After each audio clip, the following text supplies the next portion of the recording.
Hi folks, welcome to another Chief Steamer video. In this video, I want to explain maintenance.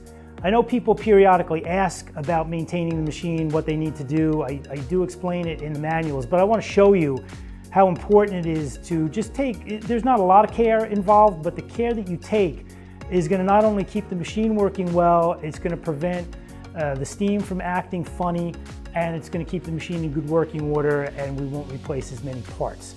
So the thing is, when you're heating and cooling water constantly, we're going to create calcium. Now on our machines, we do require tap water. We don't, especially on a refill machine. On our boiler cap machines, such as our 75, with the traditional boiler cap, you can run distilled water in this machine. On any of our refillable machines, such as the 125 machine, or on our Refill 100 machine, we want you to use tap water. And the reason is, the water needs to know, there's a sensor inside the boiler. This is the water sensor. It needs to read the mineral content. So the water only needs to fill up to a certain point and then stop, and this sensor is going to read that. If this sensor gets too corroded, it gets a film on it, or it gets filled with calcium, it's going to overfill the boiler, the steamer is going to do some crazy stuff. So that's why we do require tap water. Now you can use a little bit of distilled water mixed with the tap water, but it does need to be tap water. And because it's tap water, eventually we can have calcium buildup. So on our refill machines, what we do is we put a drain plug in the bottom of the boiler of each of our machines. So on our 125 machine, the drain plug is on the bottom. On our 100 machine, the drain plug is on the bottom. This is the boiler. This is the drain plug.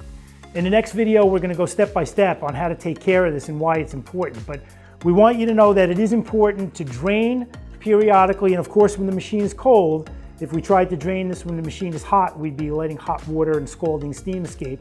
So this can only be done with zero pressure and when the machine is ice cold. We'll explain that in the next video. But we want the machine drained. If you're a heavy user, meaning all day long, every day, we want the machine drained at least once a week. If you're a homeowner or a periodic user, we would say once every 3 to 4 weeks you can drain your boiler. But eventually the boiler does need to be drained, and if the boiler is not drained, it's going to lead to problems and it's going to lead to parts failures. Another thing we also want you to do to keep the machine clean is to run some vinegar, combination of vinegar and water through the system. That keeps everything clean. So we're going to explain that in the next video, but we just wanted this video to be a prep as to what we want you to do, how often we want you to do it, and why it's so important to take care of the machine. And this is not a lot of maintenance, but it is very important. So we're going to go on to the next video and show you exactly how to do this.